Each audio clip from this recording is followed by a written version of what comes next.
Constable GD Munir Ahmad, CRPF 41 battalion, Madhya Pradesh, Bhopal. मैं इस press conference में बताना चाहता हूँ, सबसे पहले तो मैं जो पहलगाम हमला हुआ उसकी मैं मजम्मत करता हूँ। वो जो भी दहशताना हमला हुआ है उसकी कड़ी मजम्मत करता हूँ और जो गवर्नमेंट ने एक्शन लिए हैं उसकी मैं सराहना करता हूँ।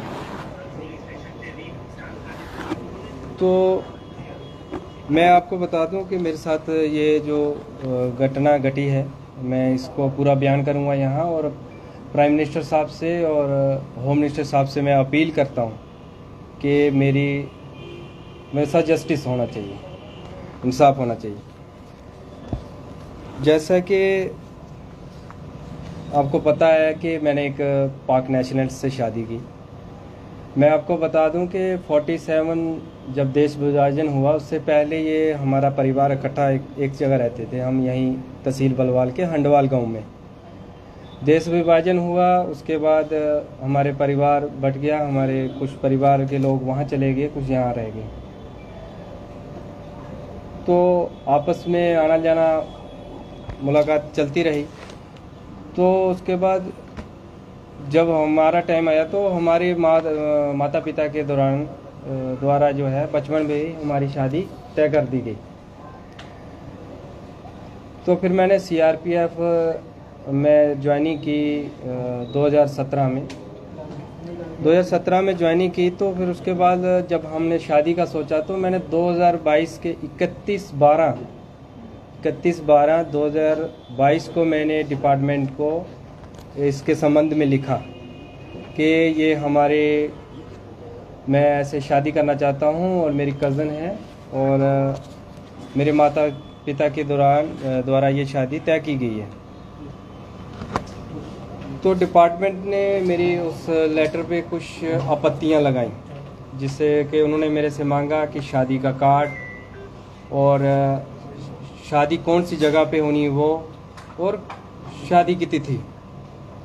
तो मैंने वो 2023 में वो सब क्लियर करके डेट शादी की फिक्स हुई तो मैंने वो डिपार्टमेंट को दे दिए। 72 बटालियन CRPF सुंदरबनी में मैंने वो आवेदन दिया।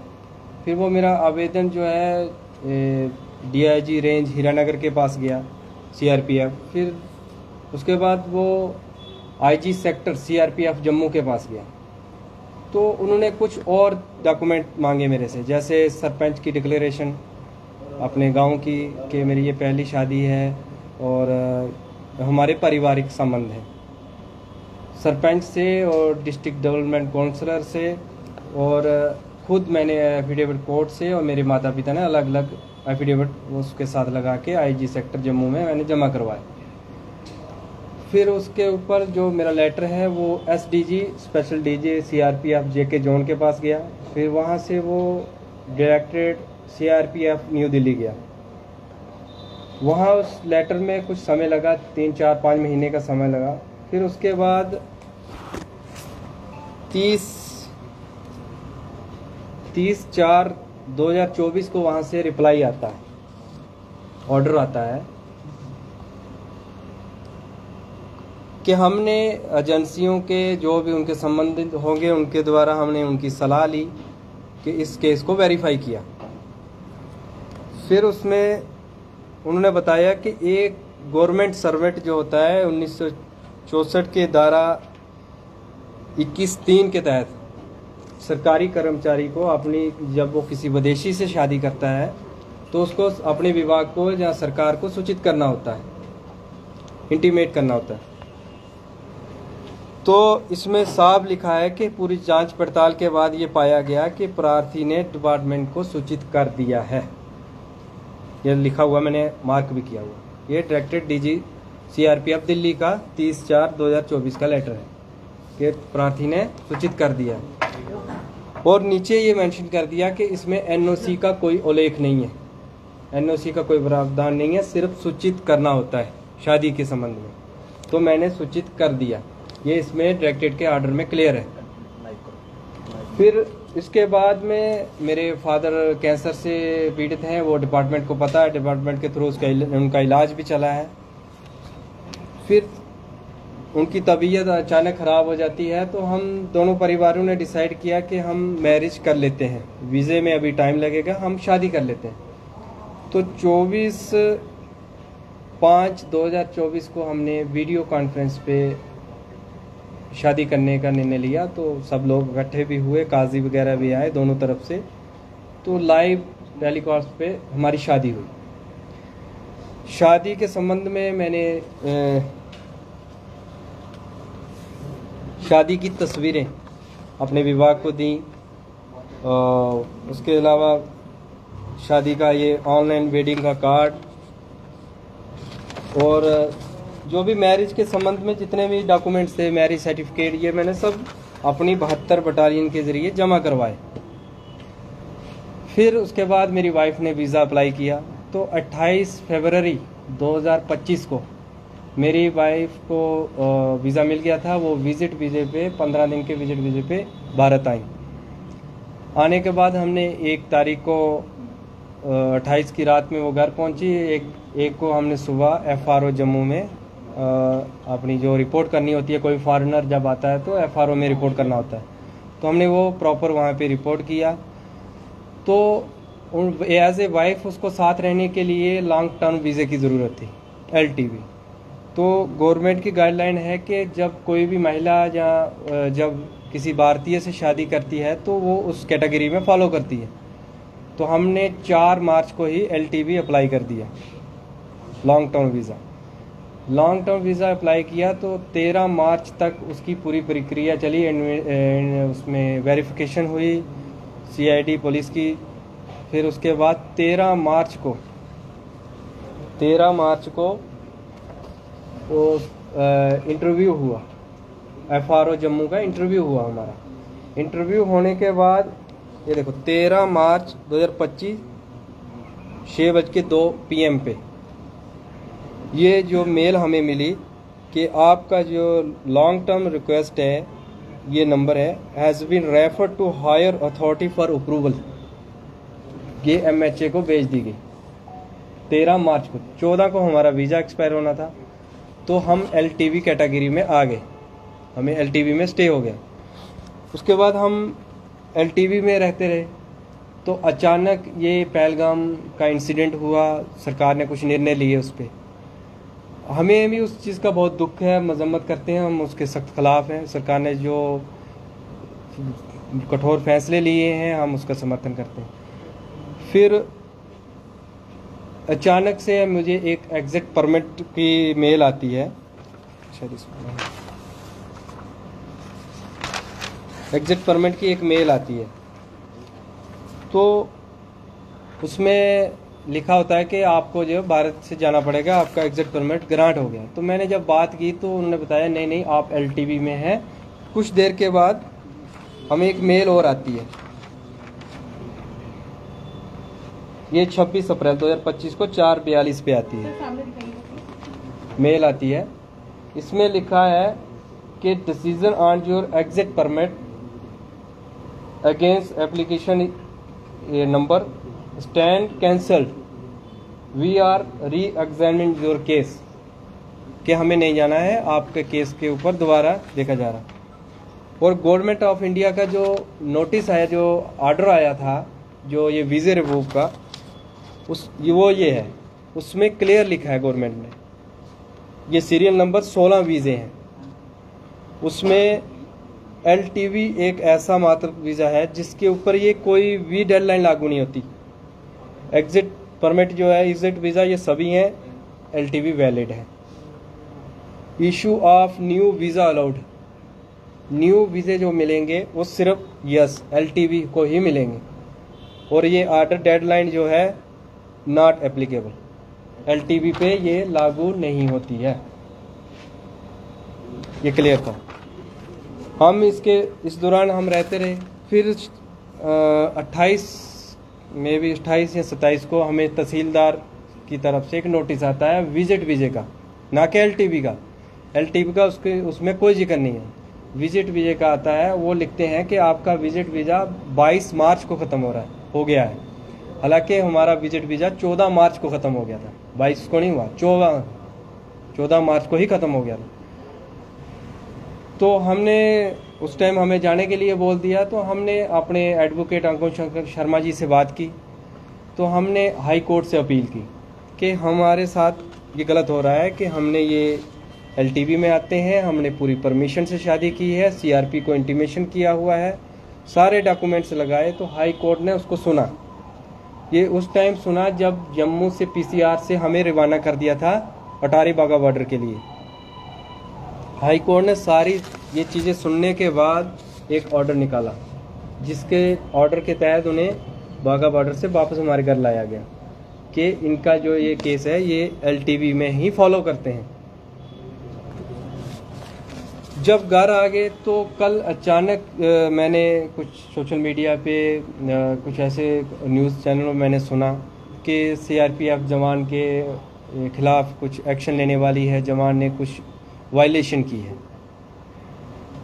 तो होते होते शाम के कोई 5:30-6 बजे कुछ 4 लोग डिपार्टमेंट के मेरे घर आते हैं।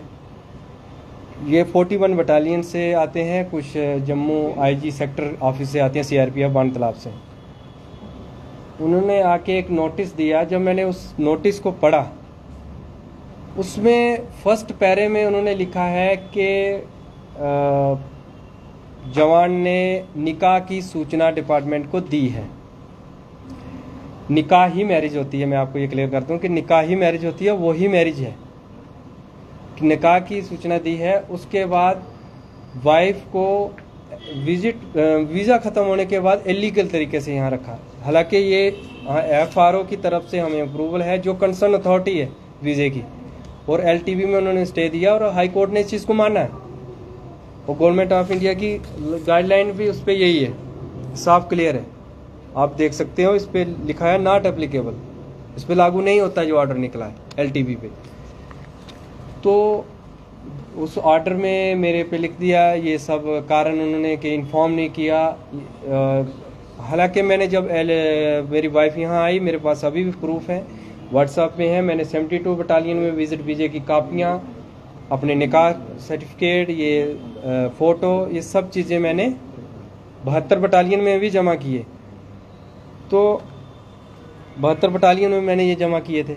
फिर उसके बाद जब मैंने 13 मार्च को LTV का मैंने प्रोसीजर जो मेरा कंप्लीट हुआ, मैंने वो भी अपनी 72 बटालियन को LTV के लिए बता दिया कि मैंने LTV में स्टे कर रही है मेरी वाइफ। 23 मार्च 2025 को मैं छुट्टी से रिपोर्ट करता हूँ। शिवखोड़ी रियासी में मेरी कंपनी थी 72 बटालियन की। वहाँ से फिर मैं हेडक्वार्टर जाता हूँ 25 मार्च को 2025 को। कुछ ट्रेनिंग के मामले में वहाँ भेजा गया था। तो 27 तारीख को अचानक सुबह, 27 मार्च को अचानक सुबह मुझे, हमारे मार्का होता है उसमें मुझे बुलाया गया डिप्टी कमांडेंट की तरफ से। तो मुझे बोला गया कि आपको ट्रांसफ़र कर दिया गया है 41 बटालियन भोपाल मध्य प्रदेश में, तो आपको वहाँ पे रिपोर्ट करना। तो मैंने वहाँ पूछा कि क्या कारण है। मेरा अभी 2027 में JNK का टेन्योर पूरा होना था, क्योंकि जो जवान छत्तीसगढ़ में पोस्टेड होता है तो वहाँ से उसे चॉइस मिलती है। छत्तीसगढ़ ऑपरेशन एरिया के बाद उसको चॉइस मिलती है कि आप कहाँ जाना चाहते हो। तो मैं छत्तीसगढ़ का टेन्योर काट के मैं चॉइस पोस्टिंग जम्मू में आया था। तो मेरा 2027 में ये टेन्योर कंप्लीट होना था यहाँ। तो मुझे अचानक कर दिया। मैंने कहा कि मैं DG साहब का इंटरव्यू लेना चाहता हूँ कि ऐसे मुझे अचानक क्यों ट्रांसफ़र किया जा रहा है।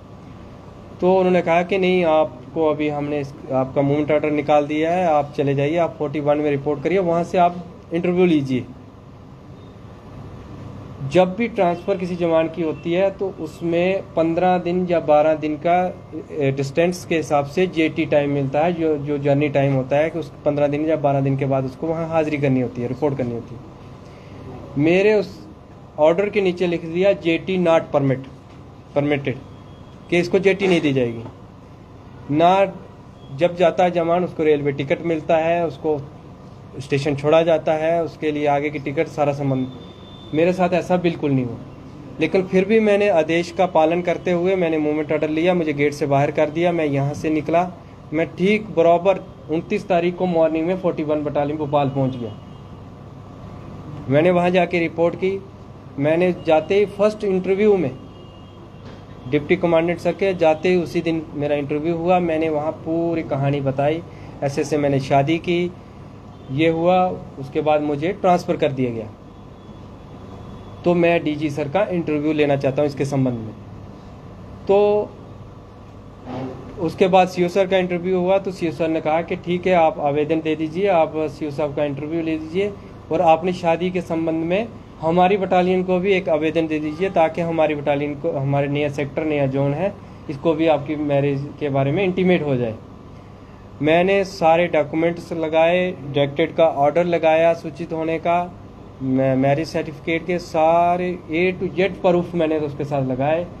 और LTV का मैंने उसमें लिखा कि LTV का अप्रूवल के लिए MHA को किया हुआ है, जिसकी प्रक्रिया जम्मू FRO के द्वारा की जा रही है।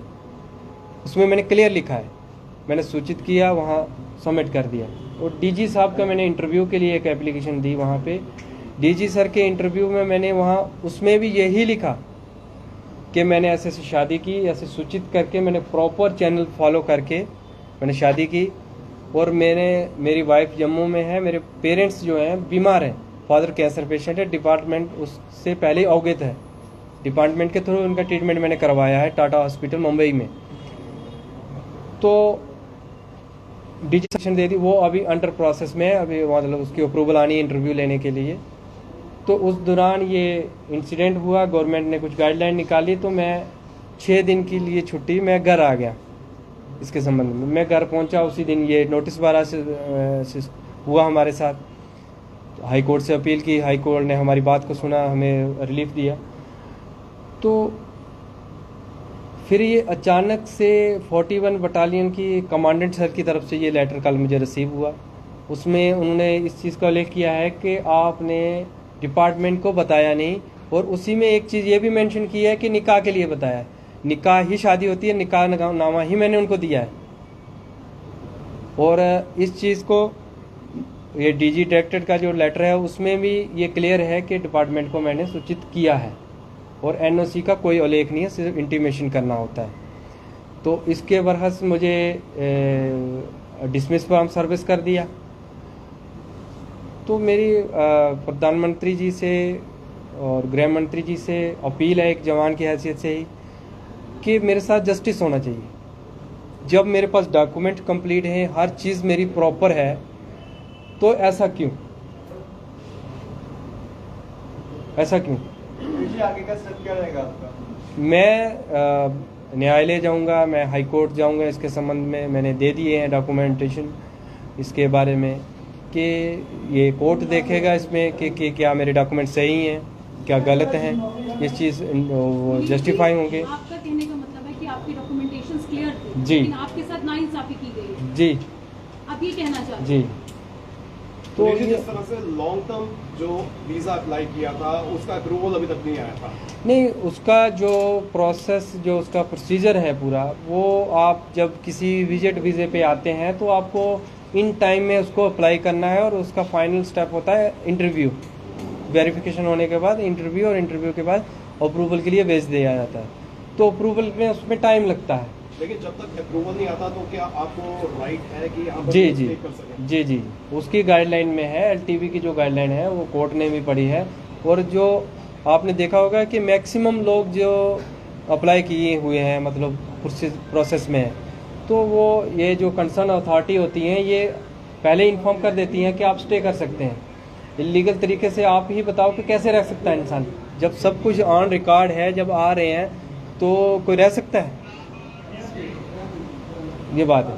तो आपको सर्विस से जो है डिसमिस कर दिया गया है जी। तो इसके लिए आप क्या अपील करना चाहते हैं? नहीं, मैं प्राइम मिनिस्टर साहब से, होम मिनिस्टर साहब से, और जो भी संबंधित इसके मेरे अधिकारी हैं, मैं उनसे अपील करना चाहता हूं कि जब मैंने प्रॉपर 2022 से ही मैं इसके संबंध में मैं सूचना दे रहा हूं, और शादी से पहले भी मैंने सूचना दी, और शादी के बाद मैंने तमाम डॉक्यूमेंट्स मैंने डिपार्टमेंट को दी, तस्वीरें दी ऑनलाइन निकाह की, मैरिज सर्टिफिकेट दिया। और जो 41 बटालियन जो मेरे डिसमिस ऑर्डर निकाल रही है, उनके कार्यालय में मैंने पूरे विवरण से लिखा है कि मैंने 72 बटालियन में कौन सी डेट को कौन सा आवेदन दिया है, और उन आवेदनों की कापियां भी साथ में लगाई। कारण क्या बताया गया आपको डिस्कस करने में? कारण उसमें यही लिखा गया है कि इन्फॉर्म नहीं किया, और उसी में ये भी लिखा गया है कि निकाह के लिए इन्फॉर्म किया है, निकाह किया है। शादी के लिए इन्फॉर्म पहले पैरे में लिखा है कि इन्होंने शादी के लिए इन्फॉर्म किया है, दूसरे में लिख दिया है कि हमें इन्फॉर्म नहीं किया। तो जो कारण बताया गया कि राष्ट्रीय सुरक्षा के मद्देनजर आपकी एक्शन लिया गया, नहीं, वो उस चीज़ को वो हो गया था आपसे लेने की। नहीं, वीज़ा ख़त्म कैसे हो गया जब हाई कोर्ट उस चीज़ को मान रहा है कि ये प्रोसीजर इनका सही है, फॉलो है, और उसका जवाब कंसर्न अथॉरिटी जो है उन्होंने डिपार्टमेंट को देना है।